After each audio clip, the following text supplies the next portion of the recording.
I just finished playing Delta Rune and was looking at YouTube to see the fan theories about the ending, about the characters and how the story of Delta Rune relates to Undertale.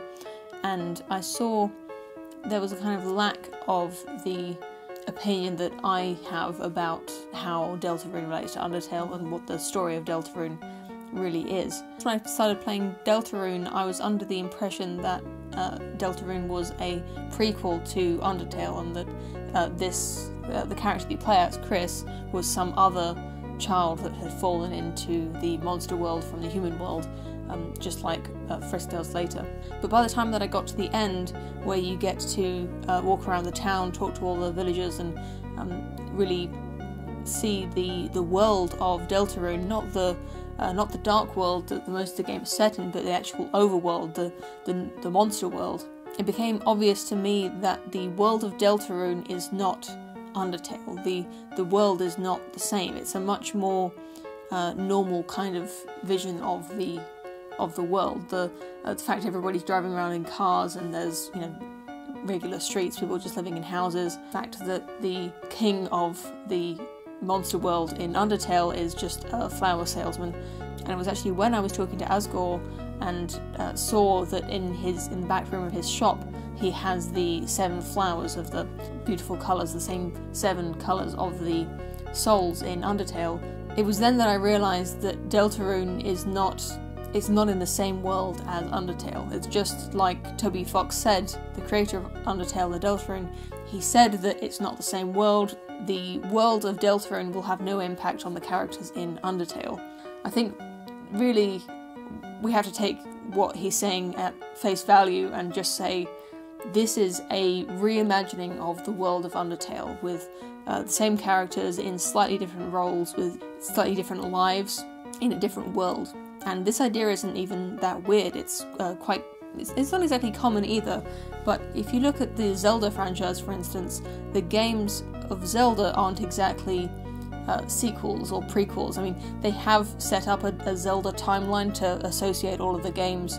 Link, the main character of Zelda, and Zelda the Princess and Ganon, these characters exist in every single period, every single game.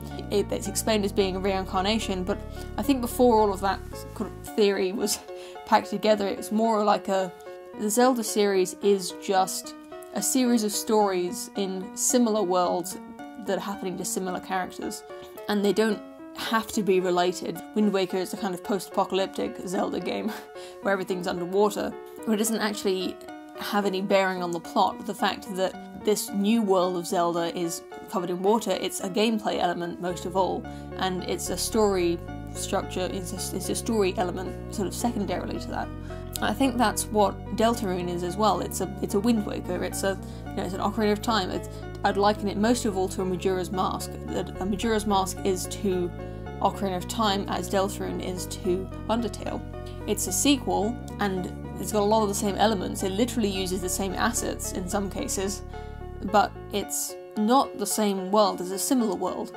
But even though the characters look and behave like they did in Ocarina of Time, they're still not they don't have the history of the Ocarina of Time characters. They're just who are like Ocarina of Time characters, but they're living in a different universe. In the fanfiction community, it's called an AU, an alternate universe, where the characters are the same or very similar, but they live in a different world with different histories, and they have lived a different life. But their personality, the way they look, their name, it's all similar. It's all consistent.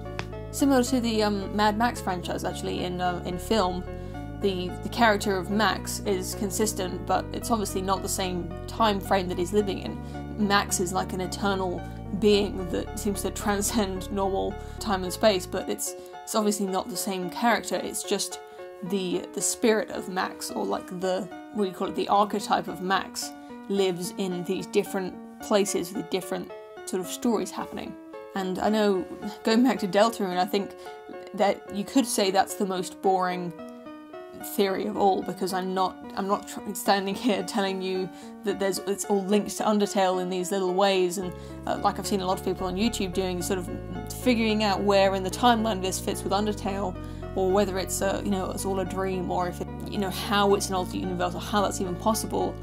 I think examining it that carefully is kind of missing the point. It's just, it's like a game it could have been released instead of Undertale, right? Like it's just another Toby Fox game and because it's come from his mind, it's got a lot of the same ideas. He's got his favourite ideas from Undertale and he's using them in a new way for a new game that has similar mechanics and similar story elements.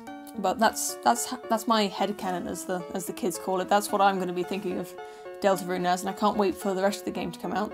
If you're new to this channel and you just found out about me through this Delta Rune video, then you can look at my other videos, but I can't guarantee you'll like them because they're really nothing alike. And if you're a regular viewer of this channel and you don't know what an Undertale or a Delta Rune is, then I'm sorry, and I'll see you later this week for a regular video. Either way, thank you very much for watching. Let me know what you think in the comment section. Have you played Delta Rune? Have you played Undertale? Which do you like more? All that kind of thing. I'd be glad to hear it. If you have any good memes, whatever. Have a great day, and I'll see you soon.